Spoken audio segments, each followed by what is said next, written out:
দেখলেন, গঙ্গা কারোর কাছে কিচ্ছু বলবে না, সেটাই আপনি বলেছিলেন। এখন ওই ঢিবির কাছে দাঁড়িয়ে নন্দিনীর সঙ্গে কথা বলার চেষ্টা চালিয়ে যাচ্ছে।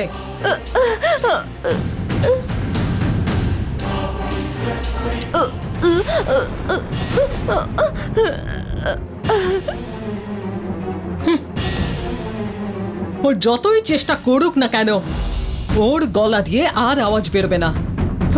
ও মুখ খুললেই নন্দিনীর সঙ্গে কথা বলবে। তাই যখন ওর গলা ধরেছিলাম, ওর গলার স্বর আমি বন্ধ করে দিয়েছি।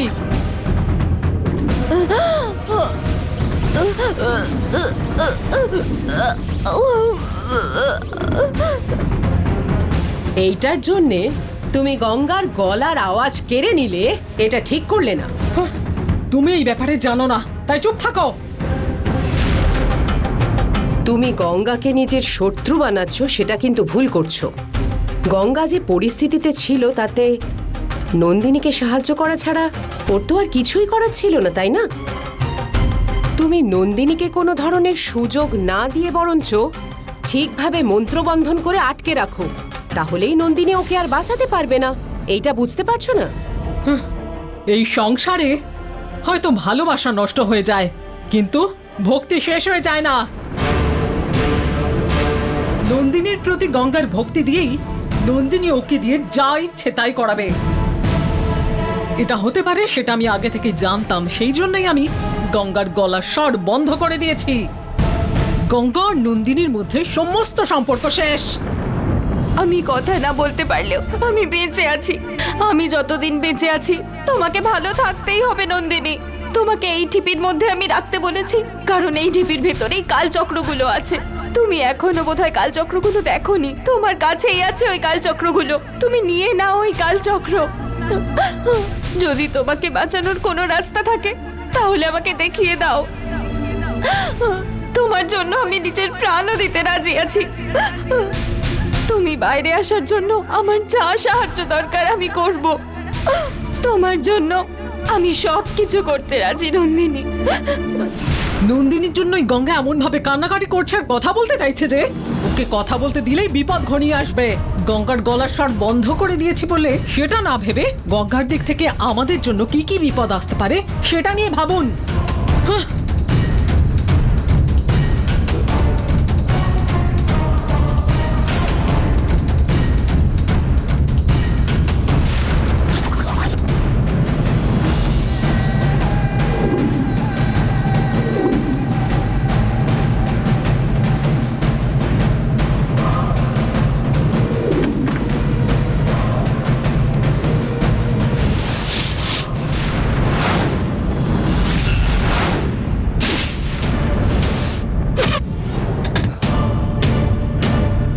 আসুন আঙ্কেল। হোটেল থেকে তোমরা কখন ফিরলে? অত বেশি ঘাবড়াবেন না দাদা। বাড়ির মধ্যে হওয়া পুজো দেখে আমরাও খুব ঘাবড়ে গেছিলাম। তোমাদের আমি হোটেলে থাকতে বলেছিলাম তো, এখানে কেন এসেছো? দাদা দাদা দাদা, আপনি অনেক প্রশ্ন করেছেন, এবার আমাদের প্রশ্নের উত্তর দিন। আপনার ওপর বদলা নিতে আসা সাপটাকে ধরে ঢিবির মধ্যে লুকিয়ে রাখলেন, খুব ভালো। কিন্তু মাধবীকে সামনে রেখে গঙ্গাকে খুন করার চেষ্টা কেন করলেন? হয়তো গঙ্গাকে খুন করলে সাপটাকে ধরা যেতে পারে, সেটা মাধবী আপনাকে বলেছিল, তাই না আঙ্কেল? দাদা, সব ব্যাপারটা জেনে গেলাম বলে আপনি বোধহয় ঘাবড়ে গেছেন। এখন আমরা প্রশ্নের পর প্রশ্ন করে আপনাকে আর ঘাবড়ে দিতে চাই না। রেস্ট নিন, তারপর আরাম করে কথা বলা যাবে। আসছি দাদা। আসছি আঙ্কেল। দাদা, এই ব্যাপারটা অরুণের কানে গেলে ও যে কি করবে টেনশন নেবেন না। শুধু অরুণের কাছেই নয়, কারোর কাছে আমরা এই ব্যাপারে মুখ খুলব না, কারণ আপনার সম্মানের ব্যাপারটা তো আমাদের কাছে খুবই জরুরি। আসছি দাদা।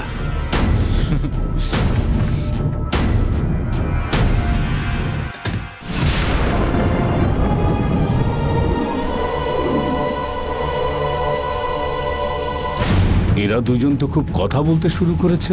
এবার দেখছি মাধবীকে বলে এদেরও কথা বন্ধ করতে হবে। নন্দিনী গঙ্গার বিপদ আছে বলতে গিয়ে অনেকক্ষণ হয়ে গেল তো, এখনো আসেনি। তাহলে নন্দিনী কোনো বিপদে পড়ে যায়নি তো?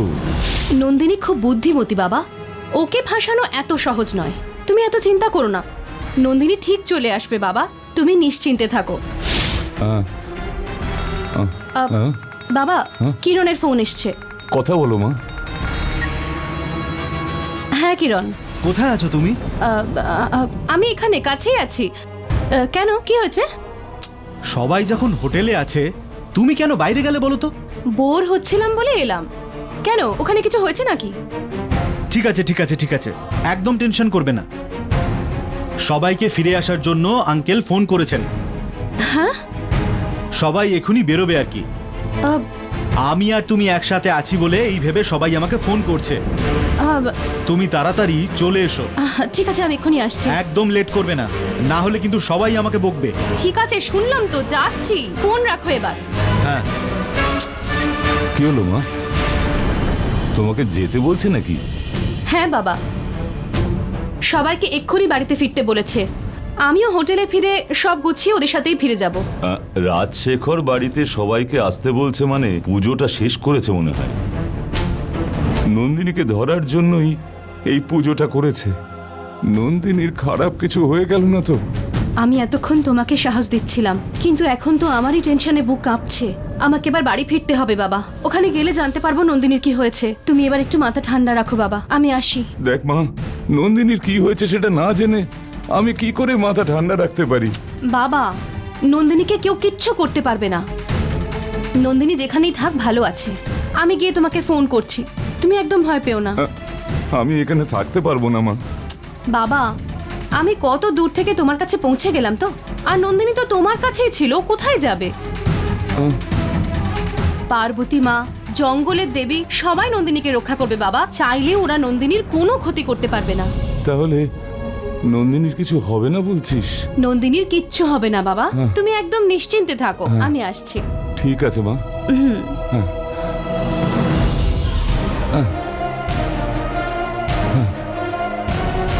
জয় মা।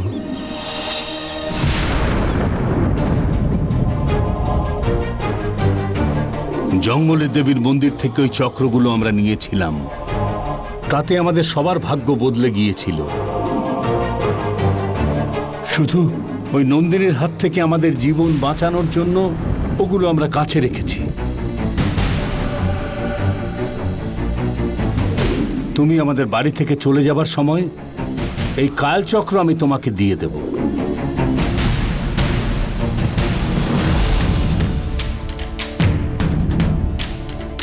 গঙ্গাও বেঁচে বাড়ি ফিরে এলো, নন্দিনীকেও ঢিপিতে আটকে দেওয়া হলো। এখানে রাজশেখরের তো আর কোনো অসুবিধে নেই। সব সমস্যা মিটে যাওয়ার পরে ও বলেছিল আমাকে কালচক্রটা দিয়ে দেবে। মাধবী রাজশেখরের মনটা বদলে দেওয়ার আগেই আমায় কালচক্রটা নিয়ে এখান থেকে চলে যেতে হবে। দেবী, হ্যাঁ দাদা।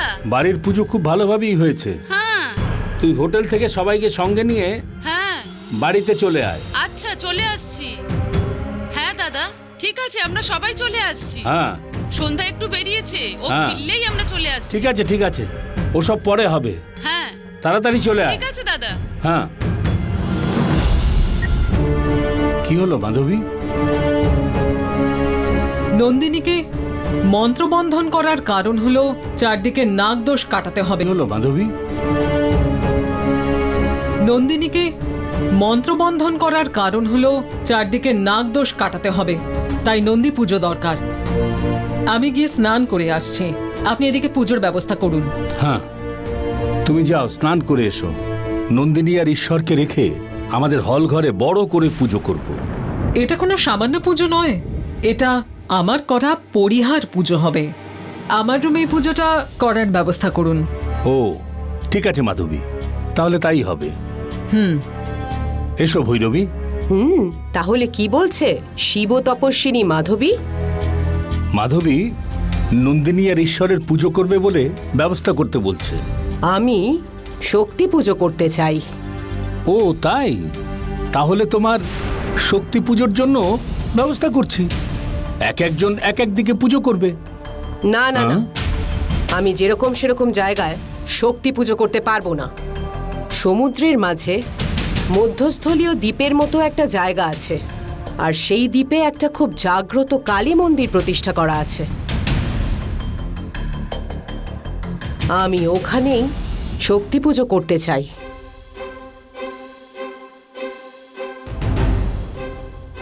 শক্তি পুজো শেষ হওয়ার পরে আমি একটা শক্তিপীঠে যাত্রা করব, সেরকমটাই মনে মনে স্থির করে রেখেছি।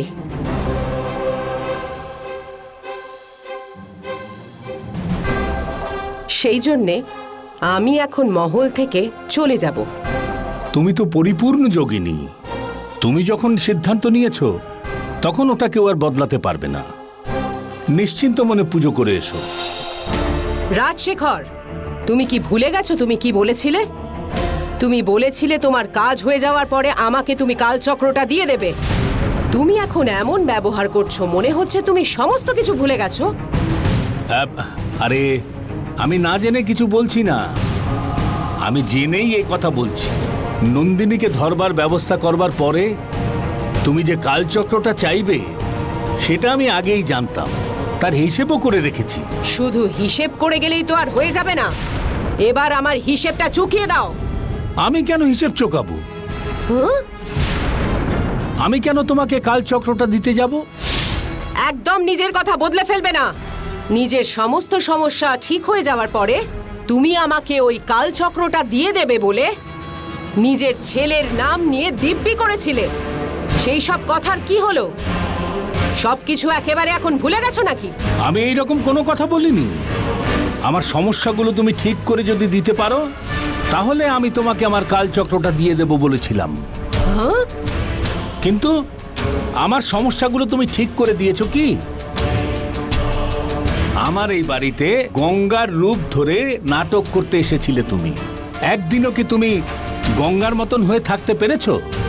তোমার বদলে নন্দিনী এসে গঙ্গা সেজে নাটক করে গেল, আর তারপরে মরে যাওয়া গঙ্গা আবার ফিরে চলে এলো। তা তুমি আমার জন্য কি করলে? তুমি কিনা একটা মাছ হয়ে আমাদের বাড়ির অ্যাকোরিয়ামে সাঁতার কাটছিলে। তুমি একটা মাছ হয়েছিলে বলে আমি আমার কালচক্রটা তোমায় দিয়ে দেব? হ্যাঁ? হ্যাঁ।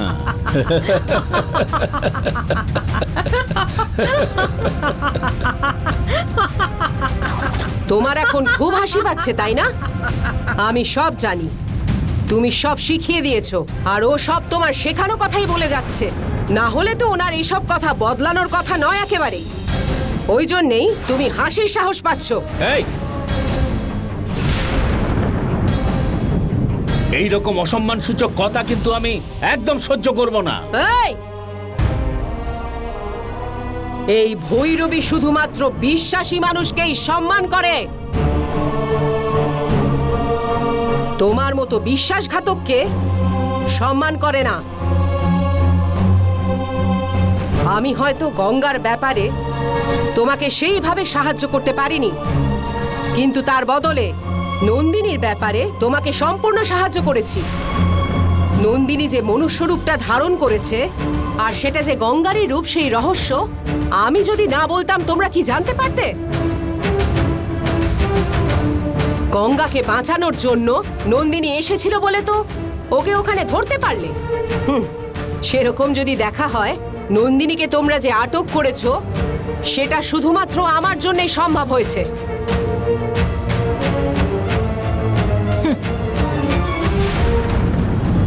কষ্ট করে কাজ করে দেওয়ার ফল না নিয়ে চলে যাওয়ার মতো বোকা মানুষ কিন্তু আমি নয়। আমার ধৈর্যের পরীক্ষা না নিয়ে কালচক্রটা আমায় তাড়াতাড়ি দিয়ে দাও। এই, আমার দাদা কষ্ট করে মাথা ঘামিয়ে উপায় বের করে ওই কালচক্র নিয়ে এসেছিল। নিজের জীবন বিপন্ন করেছিল ওটার জন্য। ওই কালচক্র যে নিয়েছে ওটা তার কাছেই থাকবে। তোমার সঙ্গে কোনো সম্পর্কই যখন নেই, ওই কালচক্র আমি কেন দেবো তোমাকে? আমি তোমার কাছে কিছু চাইনি, কিন্তু আমি রাজশেখরের কাছে চেয়েছি, আর এটা আমার আর ওনার ভেতরের ব্যাপার। তুমি এর মধ্যে ঢুকতে যেও না। ওনার যে কোনো বিপদের সময় সবার আগে আমি এসে দাঁড়াই।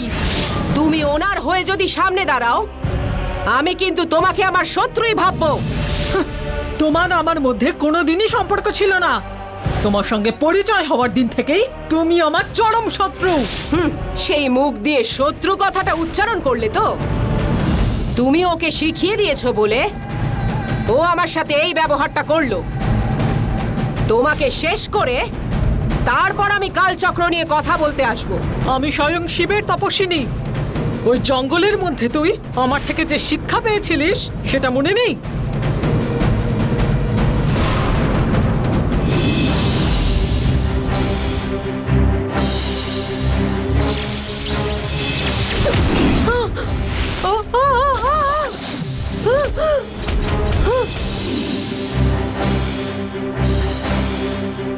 সেদিন তুমি পরকায় ও প্রবেশ যোগের মধ্যে ছিলে, কিন্তু এখন তো নিজের তপস্যা ভঙ্গ করে একজন সামান্য মেয়ে ছাড়া আর কিছুই নও।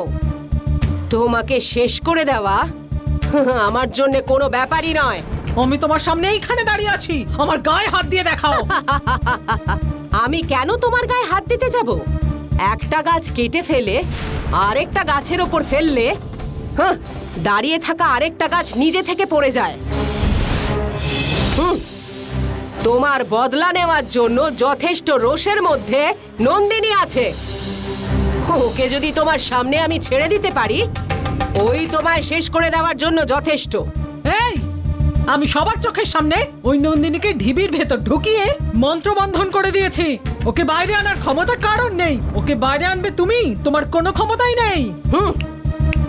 এই এক মুহূর্তের মধ্যে নন্দিনীকে আমি তোমার সামনে এনে দাঁড় করাবো।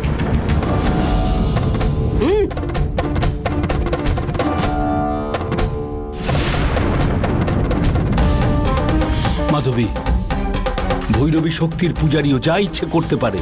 ওই নন্দিনীকে ও যাতে বাইরে না আনতে পারে তুমি আটকাও।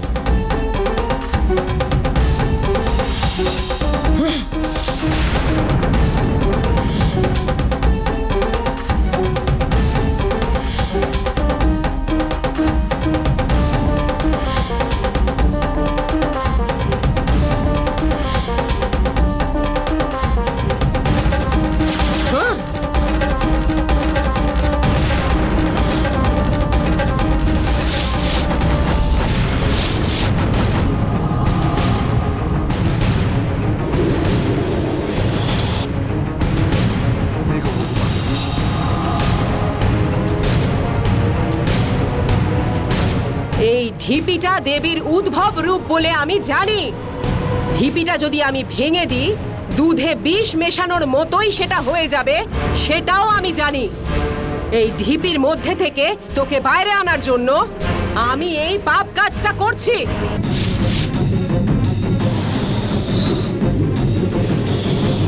মাধবী যে মন্ত্রবন্ধনটা করে রেখেছে, আমি সেটা